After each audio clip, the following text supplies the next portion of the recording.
जय हिंद।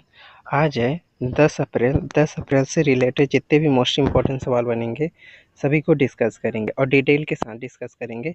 हमारी वीडियो कैसी लगेगी कमेंट करके ज़रूर बताइएगा। चलिए अपने पहला सवाल आता है, दिल्ली सरकार ने किस योजना के तहत गरीब परिवार की महिलाओं को हर माह 2500 रुपये देने का फैसला किया है?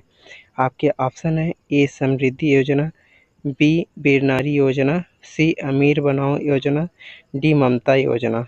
तो आपका राइट आंसर हो जाएगा ऑप्शन नंबर ए समृद्धि योजना। दोस्तों, दिल्ली सरकार ने समृद्धि योजना लॉन्च किया है जिसके तहत बीपीएल गरीब रेखा के नीचे परिवारों की महिलाओं की प्रतिमाह 2500 रुपये दिया जाएगा। इस योजना का उद्देश्य महिलाओं की आर्थिक स्थिति में सुधार लाना है। चलिए अगला सवाल आता है कि हाल ही में भारत ने किस देश के कार्यवाहक उच्च आयुक्त के तलब किया है? आपके ऑप्शन है ए पाकिस्तान, बी बांग्लादेश, सी अफगानिस्तान, डी श्रीलंका। तो आपका राइट आंसर हो जाएगा ऑप्शन नंबर बी बांग्लादेश। दोस्तों, भारत ने बांग्लादेश के कार्यवाहक उच्च आयुक्त के तलब किया है। यह कदम हाल ही में हुए हैं। ये घटनाक्रम के संदर्भ में उठाया गया है जिससे बांग्लादेश में भारतीय उच्च आयुक्त की भूमिका पर चर्चा की जाएगी। चलिए अगला सवाल आता है, अंतर्राष्ट्रीय क्रिकेट परिषद आईसीसी ने चैंपियन ट्रॉफी 2025 के लिए कौन सा थीम गीत जारी किया है? आपके ऑप्शन है ए जीतोबाजी खेल के, ऑप्शन बी क्रिकेट का जुनून, सी विजय की ओर, डी एकता का प्रतीक। तो आपका राइट आंसर हो जाएगा ऑप्शन नंबर ए जीतोबाजी खेल के। दोस्तों, आईसीसी ने चैंपियन ट्रॉफी 2025 के लिए जीतोबाजी खेल के नामक थीम गीत जारी किया है जिसे पाकिस्तानी गायक आतिम असलम ने गाया है। यह गीत टूर्नामेंट की भावना एवं उत्साह को प्रदर्शित करता है। चलिए अगला सवाल आता है कि विश्व आर्द्र भूमि दिवस कब मनाया जाता है? आपके ऑप्शन है ए 1 फरवरी, बी 2 फरवरी, सी 3 फरवरी, डी 4 फरवरी। तो आपका राइट आंसर हो जाएगा ऑप्शन नंबर बी 2 फरवरी। दोस्तों, विश्व आर्द्र भूमि दिवस 2 फरवरी को मनाया जाता है।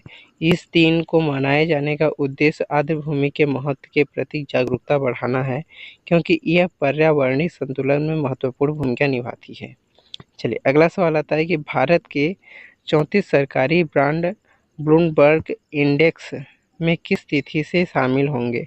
आपके ऑप्शन है ए 31 मार्च 2024, बी 1 जुलाई 2024, सी 31 जनवरी 2025, डी 31 मार्च 2025। तो आपका राइट आंसर हो जाएगा ऑप्शन नंबर सी 31 जनवरी 2025।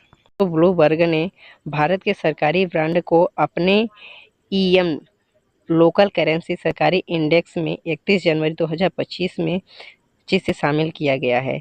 इससे विदेशी निवेशकों के लिए भारतीय ब्रांड बाजार में निवेश करना सरल हो जाएगा। चलिए अगला सवाल आता है कि हाल ही में भारतीय सेना ने कौन से प्रमुख ने स्वदेशी सैन्य उपकरण को लेकर नई योजना की घोषणा की है? आपके ऑप्शन है A general Bipin Rawat, B general Manoj Pande, C general Arvind Kumar, D general Bipin Rao. तो आपका राइट आंसर हो जाएगा option number B general Manoj Pandey.